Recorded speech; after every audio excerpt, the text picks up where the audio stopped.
Olá, sejam muito bem-vindos ao Ciências Humanas para o Enem. Hoje a gente vai mergulhar num evento, assim, super importante da história do Brasil e que vira e mexe tá lá no Enem. A Revolta dos Malis. Já ouviram falar? Foi uma das maiores, talvez a maior mesmo, rebelião de pessoas escravizadas aqui no Brasil. Aconteceu lá em Salvador, na Bahia, uma história, olha, de muita luta, fé e resistência. Mas antes de começar, ó, não esquece de se inscrever aqui no canal, tá? Para não perder nenhuma dica, nenhuma análise como essa. Exatamente. É fundamental, né? Vamos entender direitinho o que foi esse levante, quem eram esses malês e por que essa revolta marcou tanto o período regencial brasileiro. Boa! Então, para começar, vamos situar a galera. Era 1835, né? Brasil vivendo aquele período regencial, um tempo bem conturbado politicamente, certo? Isso, muita instabilidade, disputas pelo poder central, várias revoltas regionais acontecendo. E Salvador, especificamente, como é que estava a cidade naquela época? Olha, Salvador era um centro nevrálgico. Muita gente e quase metade da população era de africanos escravizados. Imagina a tensão. Nossa, metade é muita gente. Muita gente. E a Bahia já tinha um histórico de outras revoltas, mas essa dos malês foi diferente. Salvador era um ponto-chave da economia, né? Cana-de-açúcar, tabaco e um dos principais portos de desembarque de africanos trazidos à força. Ah, entendi. E isso concentrou muitos africanos de lugares específicos, é isso? Exato, principalmente Nagôs, que falavam Yorubá, e também Alsás. E aí vem um ponto crucial. Qual? Muitos desses africanos, especialmente Nagôs e Alsás, eram muçulmanos.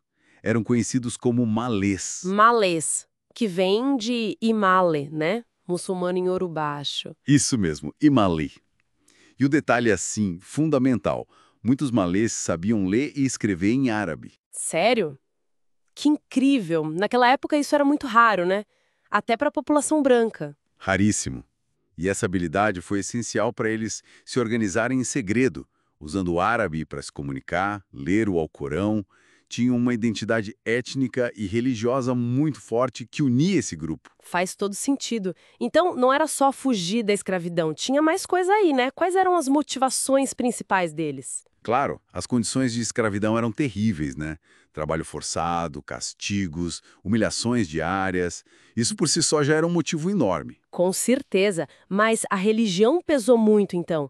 Eles eram obrigados a seguir o catolicismo, imagino. Exatamente. A imposição do catolicismo era forte, mas eles queriam praticar o Islã livremente. Faziam tudo escondido. As rezas para Alá, a leitura do Alcorão, ensinavam árabe uns para os outros. Poxa, que coragem! Manter a fé nessas condições. Muita coragem. Então, a luta pela liberdade religiosa foi central. E os objetivos deles iam além da liberdade individual, sabe? Como assim? O que mais eles queriam? Há fortes indícios pelos documentos e depoimentos da época que o plano era tomar o controle de Salvador. Tomar a cidade? Uau! Sim, libertar todos os escravizados muçulmanos e, quem sabe, até estabelecer um governo próprio ali na Bahia, talvez uma república islâmica. Caramba! Um plano bem radical para a época. Muito radical. Eles falavam em lutar contra a Terra de Branco, o que não incluía só os brancos, mas também mestiços e até outros negros, os crioulos ou africanos que não fossem muçulmanos e não aderissem à revolta. Era uma luta deles, dos africanos islamizados, contra a estrutura de poder vigente. Entendi. Era algo bem específico desse grupo. E como foi a revolta em si? Eles escolheram uma data bem simbólica, né? Escolheram sim, a noite de 24 para 25 de janeiro de 1835. Que era o fim do Ramadã, não era? Aquele mês sagrado para os muçulmanos. Isso. Era uma noite especial dentro do fim do Ramadã, a Noite da Glória, Laila al-Qadr.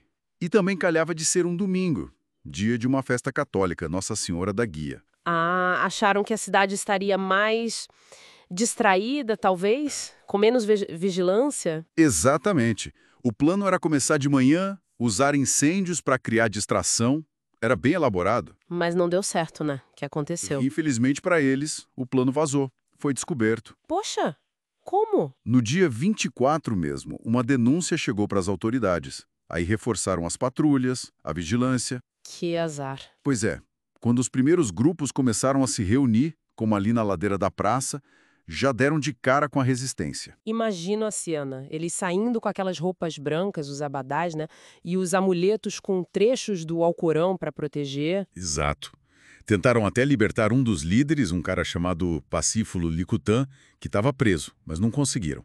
A desvantagem era muito grande, Em termos de armas, né? principalmente. Os malés tinham espadas, lanças, porretes. As tropas do governo tinham armas de fogo. A revolta se espalhou por algumas horas, mas a última grande batalha foi em Água de Meninos. Ali foram derrotados. E tudo acabou em menos de um dia? Que triste. Menos de 24 horas. Estima-se que uns 600 participaram diretamente dos confrontos. E as consequências? A repressão deve ter sido pesadíssima. Foi brutal. Cerca de 70 a 80 rebeldes morreram nos confrontos. E os que foram capturados, O que aconteceu com eles? as punições foram exemplares para servir de aviso. 4 líderes foram executados por fuzilamento lá no Campo da Pólvora. Outros receberam centenas de chibatadas. Aquele líder que tentaram soltar, o Licutã, foi condenado a 1.200 chibatadas. 1.200. Meu Deus. É desumano. Totalmente. E muitos mesmo, foram deportados à força de volta para a África. Inclusive, libertos que nem tinham participado da revolta. Falta um número exato, mas foram muitos. Nossa Senhora, isso deve ter gerado um pânico generalizado nos senhores de escravos, né? Aquele medo de acontecer aquilo que aconteceu no Haiti, o tal do haitianismo. Exatamente. Esse medo, o haitianismo, se intensificou demais depois da revolta dos malês. A consequência imediata foi o aumento da repressão sobre toda a população africana, escravizada ou liberta. Apertaram o controle. Muito.